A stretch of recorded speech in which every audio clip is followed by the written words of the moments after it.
Hello friends, welcome back to drama पजामा। आज हम बात करेंगे American science fiction action horror film underwater की। मूवी स्टार्ट होते ही हमें एक अंडर वाटर रिसर्च और ड्रिलिंग साइट दिखाया जाता है जिसका नाम केपलर 822 है। यहाँ ऑयल की माइनिंग के साथ साथ समंदर के नीचे की जीवों पे खोज किया जाता है। टाइन इंडस्ट्रीज नाम की एक बहुत बड़ी कंपनी मरीना ट्रेंच पे खुदाई कर रही थी और केपलर 822 से रिबक ड्रिल को कमांड और कंट्रोल किया जाता था। केपलर 822 इस वक्त 316 लोगों का बसेरा था। मरीना ट्रेंच समंदर के नीचे की सबसे गहराई वाली एरिया है। केपलर के अंदर हम क्रिस्टिन स्टुअर्ट यानी नोरा प्राइस को देखते हैं, जो केपलर की मैकेनिकल इंजीनियर थी।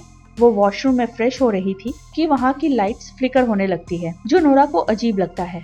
वो चेक करने के लिए बाहर आती है और उसके ऊपर थोड़ा पानी गिरता है। अब देखा जाए तो समंदर के नीचे पानी का लीकेज यानी बैड न्यूज। तभी अचानक अर्थक्वेक यानी भूकंप आता है और वहाँ पानी का प्रेशर ज्यादा होने की वजह से दीवार छत टूट के चारों तरफ से पानी भरने लगता है। नोरा वहाँ से भागने लगती है और वहाँ दूसरे रेसिडेंट्स को वहाँ से निकलने के लिए जगाती रहती है। भागते हुए उसे रॉड्रिगो नाम का एक दूसरा वर्कर भी मिल जाता है। दोनों एक सेगमेंट के एंड तक पहुँच जाते हैं और उनको डैमेज सेगमेंट का दरवाजा बंद करना था, क्योंकि ऐसा न करने पर पूरा केपलर ही प्रेशर की वजह से ब्लास्ट हो जाता। नोरा को वहाँ कुछ और सर्वाइवर्स आते दिखते हैं, पर वो वक्त रहते नोरा तक नहीं पहुँच पाते और उसे वो दरवाजा बंद करना पड़ता है। नोरा के डोर क्लोज करते ही अलग किया हुआ सेगमेंट तबाह हो जाता है। नोरा सरफेस पे बेस को मदद के लिए कांटेक्ट करने की कोशिश करती है, पर एंटेना टूट जाने की वजह से वो कांटेक्ट नहीं कर पाती। नोरा और रॉड्रिगो वहाँ से निकलने के लिए एस्केप पॉड्स ढूंढते हैं, पर उनके नजदीकी सारे पॉड्स या तो जा चुके थे या अर्थक्वेक में डिस्ट्रॉय हो गए थे। इसलिए उन्हें दूसरे सेगमेंट में जाना था जहां अभी भी कुछ पॉड्स अवेलेबल थे। उन्हें रास्ते में पॉल मिलता है जो पत्थरों के नीचे फंस गया था, और कुछ ऐसे भी वर्कर्स मिलते हैं जो अर्थक्वेक में मारे गए थे। जब तक वो मलबे को क्रॉस करके पॉड्स तक पहुंचते हैं तो वहां के सारे पॉड्स भी जा चुके थे। वहां उनको केपलर 822 का कैप्टन लूसियन मिलते हैं और वो सबको मेन कंट्रोल रूम में ले चलते हैं ताकि वहां से वो मदद के लिए बेस तक सिग्नल भेज सके। कंट्रोल रूम में दो और सर्वाइवर्स थे, जिनमें से एमिली बायोलॉजिस्ट थी और स्मिथ इंजीनियर था। जब वो पूरे केपलर को चेक करते हैं तो पता चलता है कि केपलर 70% तबाह हो चुका था और अब उसमें ज्यादा ताकत नहीं बची थी। केपलर का थर्मल कोर अनस्टेबल हो गया था और वो किसी भी वक्त फट सकता था।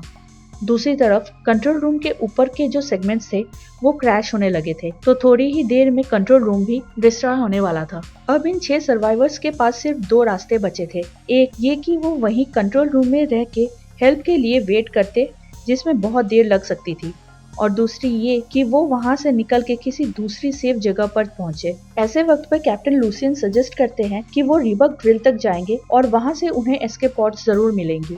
पर इस प्लान में मुश्किल ये थी कि रिबक ड्रिलिंग साइट समुद्र की सतह पर थी और केपलर 822 से लगभग 1.5 किलोमीटर की दूरी पर थी। रिबक तक पहुंचने के लिए उन्हें पहले समंदर के सतह तक पहुंचना था और फिर सतह पे 1.5 किलोमीटर चलते हुए रिबक तक पहुंच सकते थे। ये सब कुछ उनको प्रेशराइज सूट्स पहन के करना था ताकि वहां पानी के प्रेशर से उनका कचुम्बर न बन जाए। पर सूट्स में भी ऑक्सीजन लिमिटेड रहती है, तो उसका भी उनको खतरा था कि अगर ऑक्सीजन खत्म हो गया तो वो दम घुटकर मर जाएंगे। जब सब प्लान डिस्कस कर रहे थे तब स्मिथ को रिबक का लास्ट ट्रांसमिशन मिलता है, जिसमें लोगों के चिल्लाने के आवाज के साथ कोई दूसरी अजीब आवाज भी थी। पर उनके पास अब और कोई ऑप्शन ना होने की वजह से वो रिबक तक जाने का फाइनल करते हैं। सभी सूट्स पहन के निकलने के लिए तैयार होने लगते हैं। उन्हें 6 सही सलामत सूट्स की जरूरत थी। रॉड्रिगो को एक हेलमेट मिलता है, पर उसमें एक छोटा सा चेन था। वो एक हेलमेट नोरा को देता है। स्मिथ और पॉल ने ट्रांसमिशन में जो आवाजें सुनी थी उसके बारे में सोचते हुए वो सेफ्टी के लिए अपने साथ बोल्ट गन्स रख लेते हैं। सभी एक सर्विस लिफ्ट की मदद से नीचे तक पहुंचते हैं। जैसे ही स्मिथ हैच ओपन करने लगता है, रॉड्रिगो का हेलमेट क्रैक होने लगता है और हैच के पूरा ओपन होते ही रॉड्रिगो अपने सूट सहित ब्लास्ट हो जाता है और उसके चिथड़े हो जाते हैं। रॉड्रिगो ने अपने लिए वो डैमेज्ड हेलमेट रख लिया था क्योंकि शायद उसे वहाँ दूसरा कोई सही हेलमेट नहीं मिला। रॉड्रिगो की मौत से एमिली को बड़ा झटका लगता है।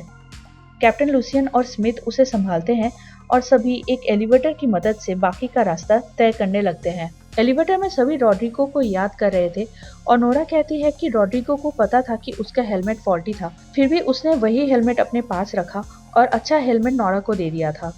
एक तरह से उसने खुद को कुर्बान कर दिया था, जो सोच के नोरा को बहुत बुरा लगता है। अचानक उन्हें एक एस्केप पॉड से डिस्ट्रेस सिग्नल मिलने लगता है। ऐसे हालात में बाहर जाना खतरनाक था, पर शायद वहाँ कोई सर्वाइवर है, ये सोच के स्मिथ और पॉल उसे ढूंढने बाहर जाते हैं। पॉल और स्मिथ को वहाँ एक बॉडी मिलती है जो कि बहुत ही बुरी हालत में थी और उसके अंदर कुछ हिल रहा था। अचानक वो चीज अटैक कर देती है, पर स्मिथ उस चीज को मार के उसे लिफ्ट के अंदर वापस ले आता है। एमिली इस चीज की जांच करती है और बताती है कि ऐसा पैरासाइट जैसा जीव उसने कभी नहीं देखा और उसे नहीं पता था कि ये क्या था।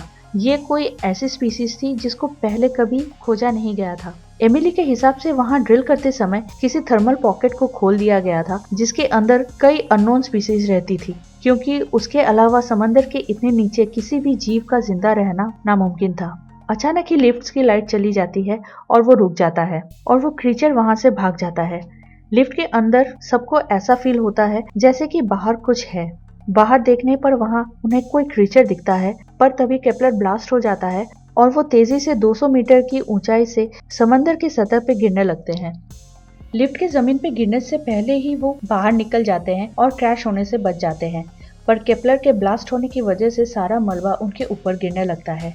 सभी अपनी जान बचाकर भागते हैं और एक्सेस पॉइंट तक पहुंच जाते हैं, जहां से उन्हें मिडवे स्टेशन जाना था और वहां अपने सूट्स में ऑक्सीजन रिफिल करना था। वो एक मूवर की मदद से कुछ दूर तक जाते हैं, पर आगे अर्थक्वेक की वजह से टनल में पानी भर गया था और उन्हें चल के आगे जाना पड़ता है।